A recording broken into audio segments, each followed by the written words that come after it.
Thank you guys for joining us. This is the Realm Audio panel. I'm your host, Clayton Davis, alongside my co-host Santino. Thank you for joining us. We're really excited to be here at ITHACON and everything like that. So might as well just introduce our panelists for today. So we have Diana Foe. Is it Diana Foe? Yes, that's correct. Diana Foe. So Diana Foe is an independent scholar, playwright, and a four-time Hugo Award-nominated fiction editor. She has experience in Tor Books, Tor.com publishing, as well as the Science Fiction Book Club. So thank you for joining us. Great. Glad to be here. We have Tara, how do you pronounce your last name? Schlesinger.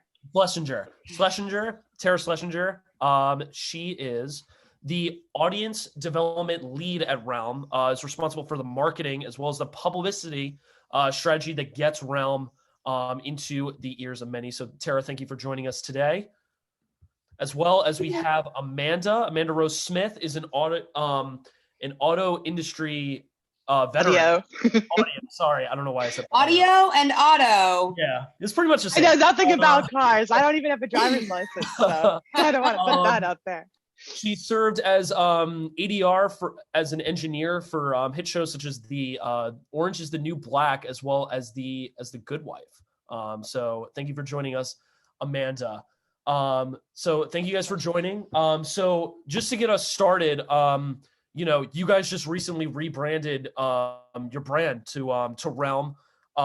So from Cereal Box, can you guys just talk about your transition from doing that, some of the new changes that you guys are developing, as well as some things that you were leaving in the past with Cereal Box? Yeah, for sure. I can take that question and then pass it along. I can certainly talk about it from a branding and marketing perspective. We were a company called Cereal Box, which if were familiar at all with us, we publish and produce high quality, immersive genre fiction storytelling. And before now, the only way to access that storytelling in both audio and ebook form was through our own platform. It was free to join and you could sample our content for free, but you had to pay to access it. Right. As part of our rebrand to Realm, which I'll talk a little bit more about in detail, as part of our rebrand, we wanted to make the access to our content much more, equal and allow people to be able to listen to the amazing catalog of over 60 shows that we've developed over the past 5 years for free. So we've transitioned from audio and ebook to podcast first, audio first, which has been a huge transition for Amanda. So I know she'll talk about that in a little bit.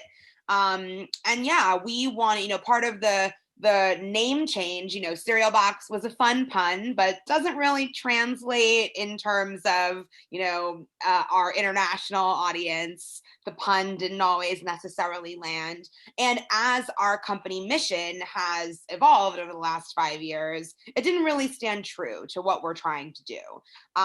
So Realm is an audio entertainment company that is part publishing and part magical refuge. Our goal with this rebrand is to introduce as many people to our content as possible, make inclusive and immersive content that is representative of the realms in which people live today. We do still have a focus on genre fiction, but we also are publishing lots of really exciting podcasts that are more grounded in reality with like a slight genre twist, as opposed to some of our previous content that is way more rooted in genre, space operas, superhero content through Marvel and DC, etc. So that's part of our rebrand. You can listen to all Realm shows wherever you get your podcasts. And I'm really pleased to say that in the few weeks since the rebrand launched, it's already been extremely successful. Our podcast, our Orphan Black podcast, which is the official continuation of the hit TV series, narrated by the star of the show, Tatiana Maslany, is the #1 fiction podcast in the country right now. So we're really, really thrilled with the rebrand. I'll let Amanda maybe weigh in a little bit on the transition from, ebook and audio being weighted the same to being an audio first company. Sure. One of the really exciting things, as someone who's been working in audiobooks for a very long time, about 13 years at this point, it's been really exciting to be in a situation where um, audio professionals get to be involved in the process of creating these stories from the very beginning. We've always, even as Serial Box, we had a really collaborative environment in that way, where as audio professionals, we were able to talk directly to authors a lot of the time and all of that. But as we've been rebranding and sort of growing in this other direction, it's become even more the case, where we're just involved even at the pilot level and when we're starting out and creating these stories, and just making sure that they're really optimized for audio and that we're thinking about them being listened to the entire time throughout the process. And that's been, given that that's not really the case in a lot of other positions that I've been in, it's very exciting to be able to work in that kind of collaborative atmosphere. And I think that it's already coming out in our work, and it's in a lot of our future work, it's even more so going to be the case. And I'm really excited to have people listen to that and see what the result is. For sure. And Diana, do you have any thoughts about the rebranding of Realm as well? Yeah. So I'm going to just co-sign what Amanda said about collaboration. I always explained the publishing process as, very similar to putting together a theater production, where it's, while like the author and the story they tell are seen as like the stars of the show, there's so many people like in the background that like helped create and foster the story even before people see it or hear it. And just working at Serial Box, because we're audio forward, it's more of that collaborative feeling than before, which I personally really enjoy. I really like working with authors and bringing their stories to life. And in the process of being at Realm, seeing that come more into fruition has been extremely exciting to me. And it has with the authors I've worked with as well, since most of them usually have, science fiction, fantasy, and horror writing backgrounds, but don't necessarily get to see their stories brought to life in audio in the way that we do it. That's really great. That's really great that you guys are so encouraging in like a team collaborative environment, with your rebranding and everything like that. You guys talked about original programming and how Orphan Black is your most popular show, even in the country right now. Can you talk about some of your other programming that you guys have, some of your other shows? Yeah, so we sort of divide our shows into a few different subsections. There's our original content, which is stuff that our amazing producers like Diana come up with on their own, collaborate with writers to work to bring to life. Then we also, work with franchise partners like BBC America and Boat Rocker on Orphan Black. We've worked with Marvel we have 4 Marvel titles for Thor, Jessica Jones, Black Widow, and Black Panther. And then we also have 2 shows with DC, one of which is Wonder Woman, that's available now, and Batman will be forthcoming in the fall. In the fall and the summer, sometime. So, we really want to kind of like thread the needle between the genre superhero fan audience and our original content. We definitely, as a company, when we started out, we're really trying to like tap into that rabid, really excited, fervent, superhero fan audience, and hopefully see them convert to some of the original stuff that we have on our platform as well.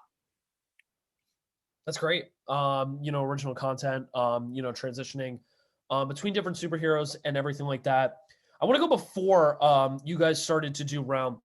What did you guys, I know, I talked about your background, most of your guys' backgrounds. Can you guys just talk about your backgrounds in the audio industry, as well as what encouraged you to enter this profession? That's a big question. I know it's a big question. Yeah.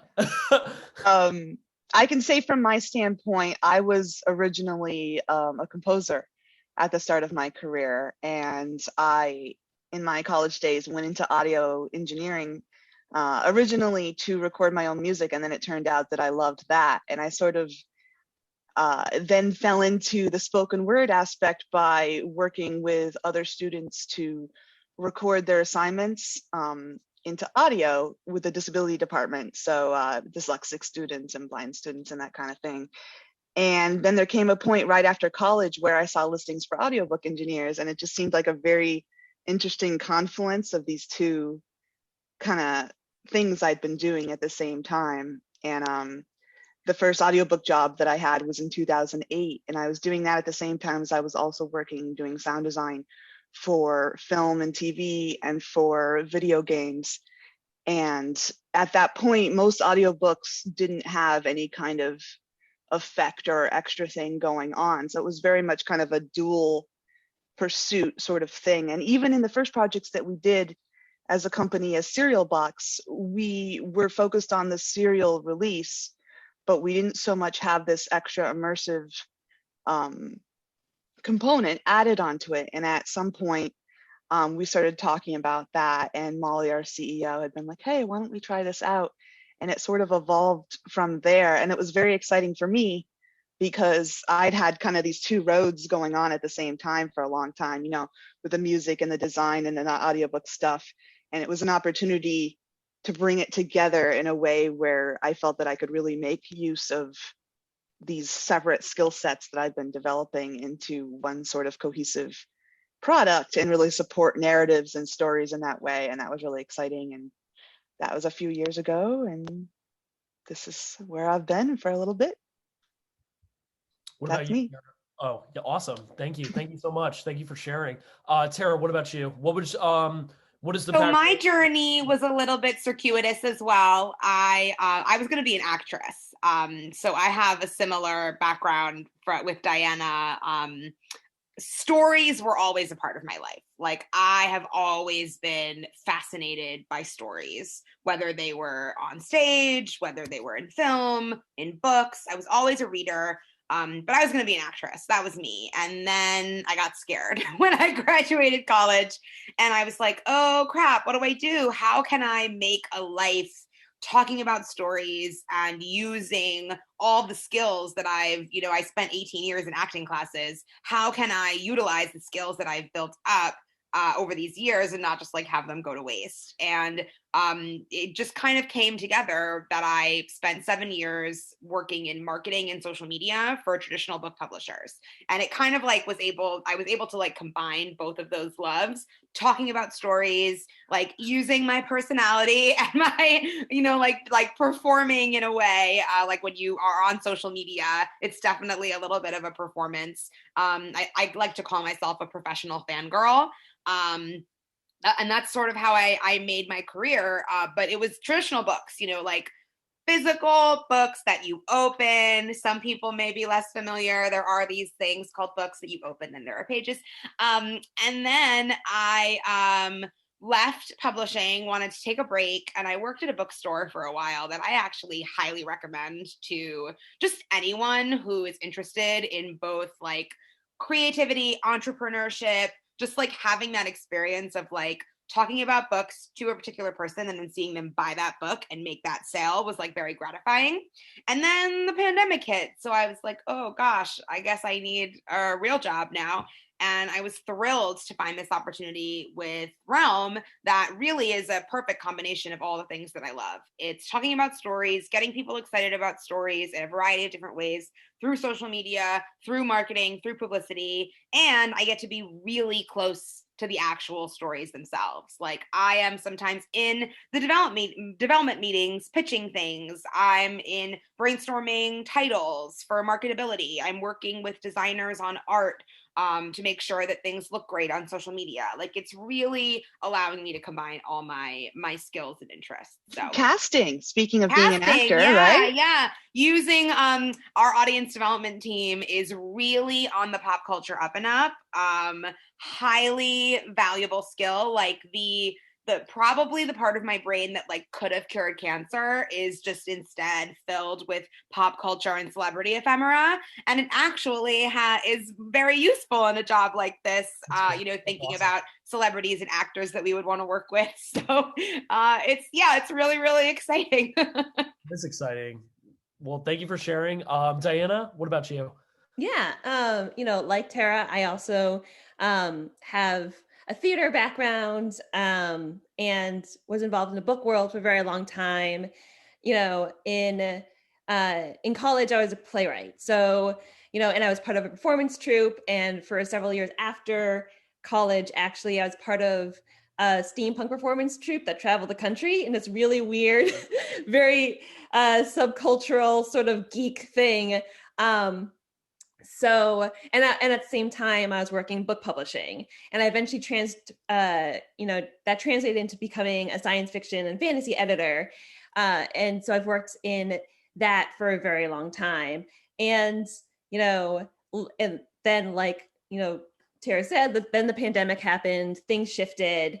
And I was looking for another opportunity, and I was really lucky to land here at Realm because it gives me the chance to still be a geek, still edit the stories and work with the authors that I know and love, but also combine all of my interests in theater and performance and different ways of storytelling. The fact that we're audio first now is almost really amazing, especially for the three of us, hearing that we all have these independent creative pursuits on our own, Amanda with music, Diana with theater and performance, me with performance. The fact that now we have transitioned to be more audio first and highlighting the performance element of the stories is kind of a dream for all three of us based on our own individual interests and pursuits.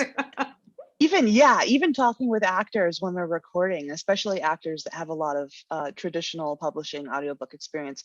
When I tell them we're audio first and I say, look, if this doesn't work for audio, we can go back to the team and have a conversation. What do you think? And the expressions I get from them are yeah, what do you they're mean? now, instead of being the sort of side piece, oh yeah, there's an audiobook too, we're putting them front and center, and they get to be the ones that shine. So it's really cool.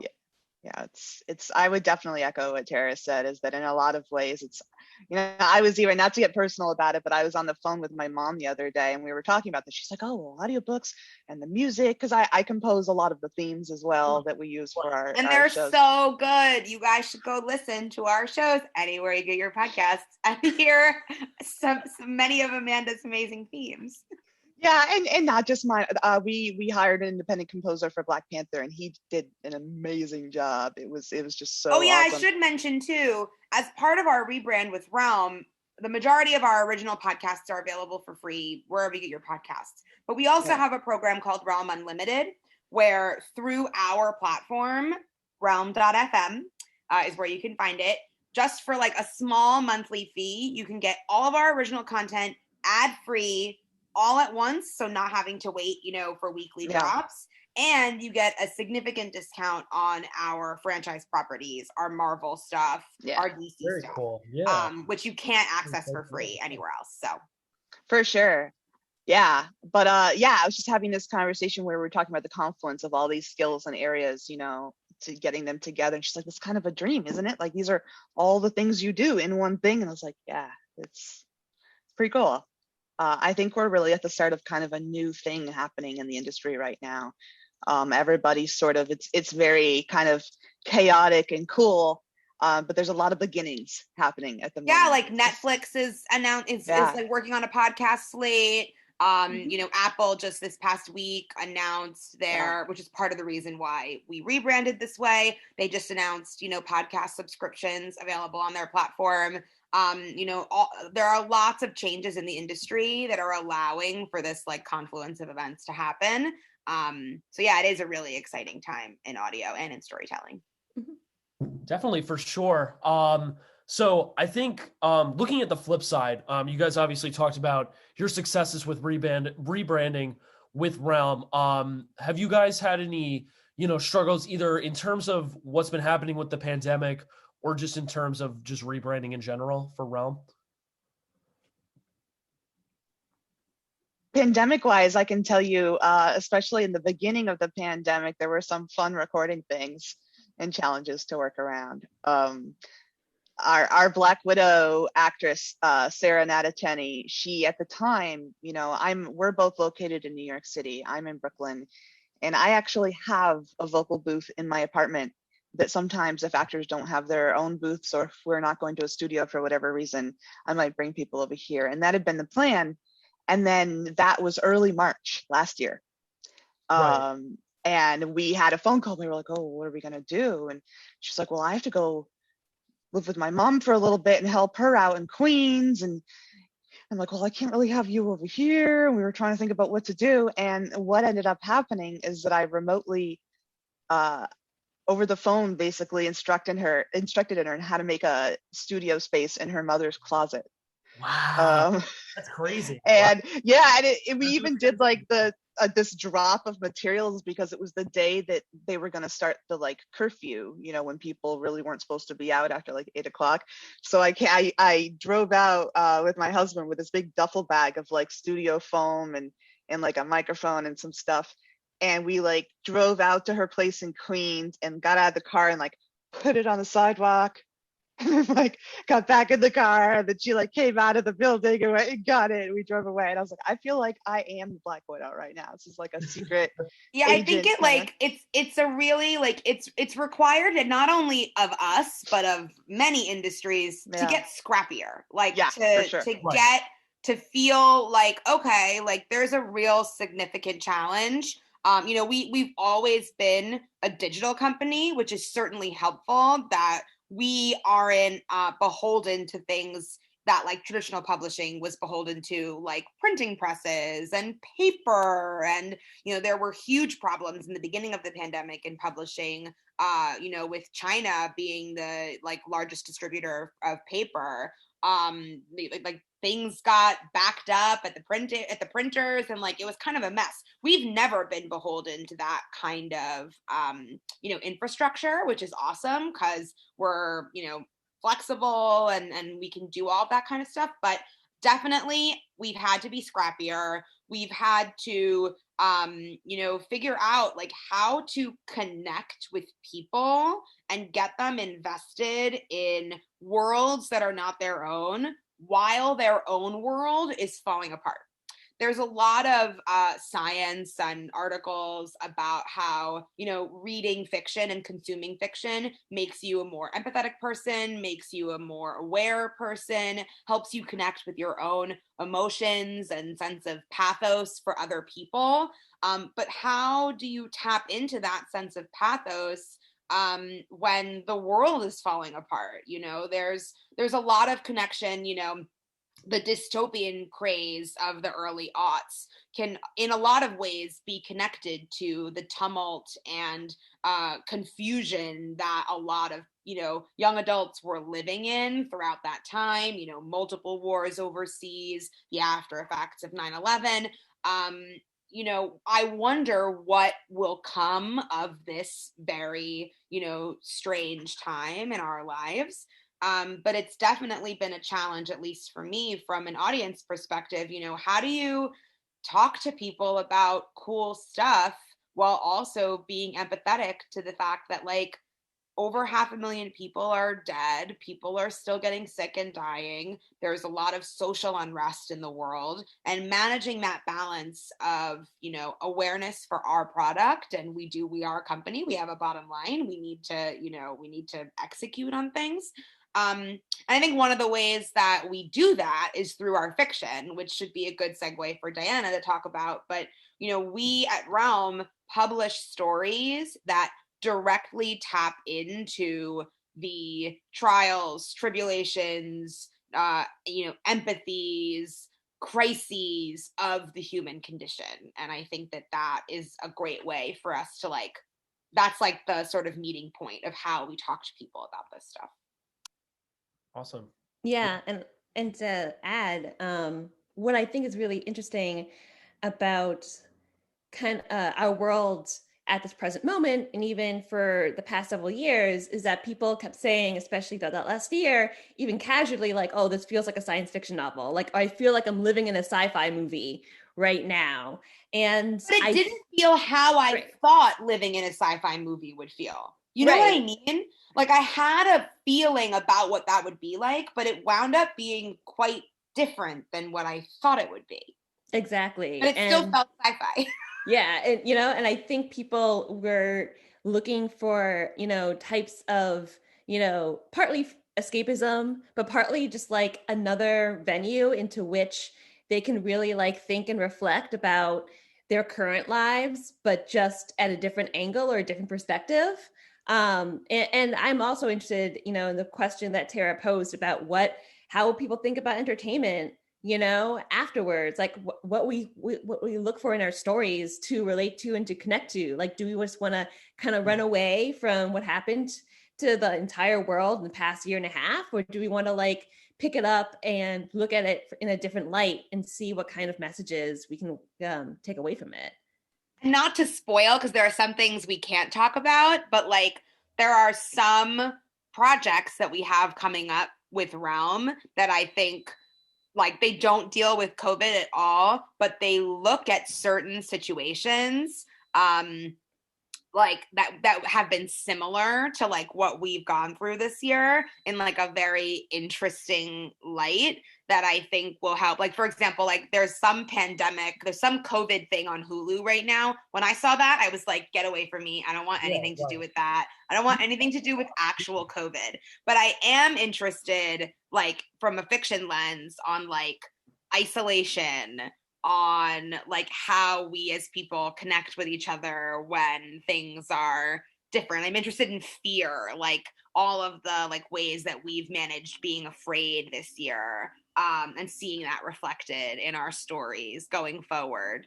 And I think what's really cool about us is that like we're on the cutting edge of that. Like we are, we have development sessions. A lot of our serials and our shows are written in writers' rooms, so they're very collaborative. Some of them are written as solo projects, but some of them are written like through the collaboration of multiple writers. So we get to like see multiple different perspectives coming through. So like it's a really, really exciting time to be at a company like ours. That's awesome. You guys talked about the new projects that you guys are doing, but looking at past projects that you guys have done, what has been your favorite to work on that you feel as though that, this was something that like I was very proud of, and I feel like made an impact for many people? I think Amanda's best poised to answer this question because she's been with the company for so long. You're asking me to choose my favorite child. I know.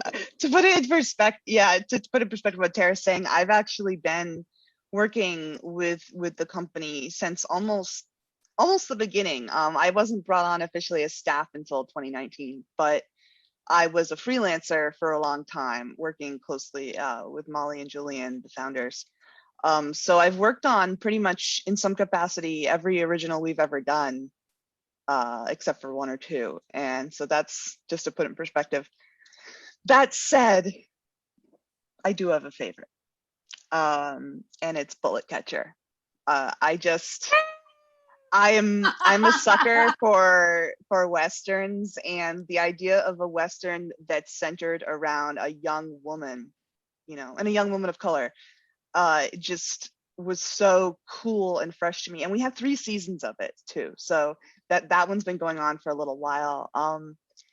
And it's just the atmosphere of it and that sort of sense of heroism, but also a very intentional look at power and what power means and what the responsibility is that comes with power, and how you resist when you're being unfairly subjugated by a system, like what that does to a person, and when you are trying to create something new and more equitable, what your responsibility is in that process. These are all sort of things that this overall story arc looks at, and it raises really cool questions that I think are relevant to today about like, what do you do when someone you love is perpetuating a system that you think is unjust? Yeah. What do you do when someone that, you really care? And like, this is something that a lot of people have been dealing with over the last few years, an effect of like the last administration, especially. Yeah. And so that's one of the ways that our fiction can connect with today's world without being set in today's world. You know, Bullet Catcher is set in a fantasy Western universe. It's not our world, but it raises questions and has characters deal with things that, you know, we've all dealt with that feel very human. Bullet Catcher will be out this later in the spring, I believe, as a podcast. Going wide, right? Yeah. So going wide. In terms of our shows that are out right now, for free, my favorite is Gods and Lies. It's actually, I'm going to name two. Gods and Lies, why I like it, it's very short. It's only, I think, like 6 episodes. It's very short, really fast-paced mystery, and it's our world, but with gods and goddesses. So there's a lot of cool magic. There's like a mystery noir kind of like thriller vibe to it, and it's like a buddy cop mystery. So I love that one. And then the other one that I want to mention is Spider King, which just premiered last week, I believe, or earlier this week. It's also really short, which I found really helpful in the pandemic. My attention span is like 0. And it's best described as like Black horror. Like if you love Get Out or Lovecraft Country, you're gonna love this one. It's super creepy and deals with like the injustices of incarceration. And also spiders crawling out of your skin. So those are the two that I'm super proud of. I'm glad that Fire King is one of your favorites, because that's actually a show that I worked on and acquired, and one of my first for Realm. You know, Justin Key, who's the author, is a brilliant, you know, sci-fi writer, an up-and-coming voice, you know, and in the genre. And also a psychologist. And a psychologist, you know? Great authenticity to like bring to the story. Yeah, he's a brilliant mind. He's super insightful. Spider King was, you know, is also my current fave. You know, and not just because I worked on it, but because of like the ideas that it tackles. That the level of horror that Amanda especially highlighted with the sound design. As much as I would love to take credit for that design, that was actually our other designer, Kaylin West, who did an amazing job. I did write the theme, but I gotta say, I have actually pretty significant fear of spiders. So I read a little bit into that. And I was like, oh, hell no, I can't. I'm sorry. I was like, here you go, Kaylin, enjoy. Although I did have to listen down for some notes, you know, to collaborate with her on that. And it's so gross and scary. She did such an amazing job. So if that's the kind of thing you're into, also with very, very good social commentary, it's so good and it's so scary. Like it. Yeah. So I totally love that. And I also want to give a shout out to Memory Lane, which is also premiering widely this month. It's a really fantastic, you know, it's mother-daughter story. It's a road trip story. It's a thriller. These two women are trying to discover the truth behind her mother's past. And it really goes into these twists and turns that you just don't expect at all. So. Yeah, and that one's full cast too. So we really got a chance to bring it to life in even more vivid color in that way. And that actually relates. I see that there's a question in the Q&A section about like revival of radio drama. You know, like so radio drama, for those who may or may not know, is like typically, like Amanda says, full cast, basically like, you know, how a TV show would be, you know, mostly dialogue, mostly people talking to each other, and you know, lots of different people. Realm, we are sort of like at the intersection between audiobooks, podcasts, and radio dramas. The really cool thing about the podcast ecosystem is that it's still growing, it's still evolving. You know, shout out to our, you know, fellow podcast companies like Gimlet, Wondery, Qcode, that have really created a format that has really, really worked for them. And we are trying to both like meet them where they are, but also do our own thing. We, you know, like Amanda said, traditional audiobooks, there's really no sense of additional sound effects notes or vibrant kind of storytelling, you know, like doors creaking or leaves crunching beneath someone's feet or things like that. But on the flip side, on the other end of the spectrum, audio dramas, there's no prose there. There's no evocative descriptions, or in the inner life of the characters can't really be explored unless they're speaking it out loud. And we're trying to be somewhere in the middle. Some of our shows will be full cast, like Memory Lane is, with different actors saying the dialogue pieces of their respective characters. Some of our shows will still be single narrator, that really allow us to delve deep into the psychology and inner life of a character. And some will be in the middle. We really believe in, as a company, in the power of prose storytelling, and don't want to limit ourselves to just this like straight radio drama style. But we also, you know, want to be, you know, way more vibrant and immersive than a traditional audiobook would be. Yeah, and even just to build on that, even our single voice stories are different than regular audiobooks, not even just because they have music and sound effects, but, you know, I could say, you know, as the person who directs most of them, the acting is different too. You know, there are certain specs that you see in audiobooks a lot where you might see something where they say, she laughed and said, and it's typical spec that the actors don't actually laugh because it's in the prose.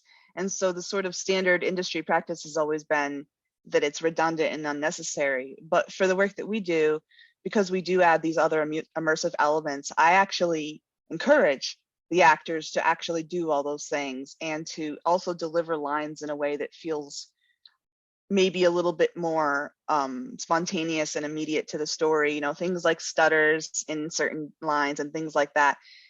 In an audiobook, traditionally, you would only ever do that if it were written that way in the text. We aren't held to that. So we do try to bring, even in the dialogue that sits within the prose, it's a different approach than you would normally see. So like Tara said, it really, in sort of all aspects of the production, you know, the sound effects, the music, and the acting too, and the writing, we really lean into this confluence of genres to try to just sort of paint the story with as many brushes as we have, you know?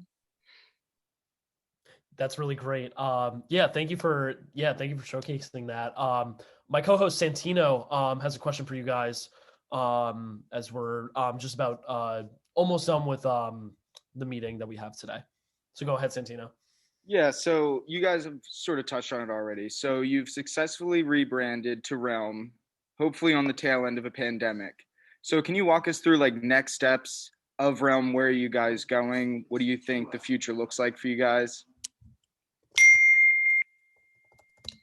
Well, definitely releasing our extensive, you know, like I said, we're coming to the podcast world with a little bit of an advantage in that we have over 60 shows already done and dusted, ready for wide release for people to listen to. So we'll be rolling those out throughout as long as it takes. I believe one of our shows has like at least a year's worth of content because there's 5 seasons to it. So we're really excited to like share what we've already done with people. And then I can't say too much about what's coming for us because there may or may not be something happening soon in the next few weeks that will share more about what we're doing. So you should definitely be following us on social media. We're at Realm Media on Twitter and at Realm Media _ on Instagram. But what I will say, similar to what I've said before, you know, our new content that we're releasing, we're really, really excited about it because some of it does exist in deep genre. Like we have some like space opera, sci-fi stuff. We have some like really kooky and cool noir pandemic mystery kind of stuff. We have really, really exciting content, but we also have more grounded, contemporary, realistic content coming that we think will appeal to as broad an audience as possible, that has like just that slight bit of genre twist to set it apart from some of the other things that you may have seen out either in podcast or in film and TV. And we also hope to soon be announcing some film and TV deals.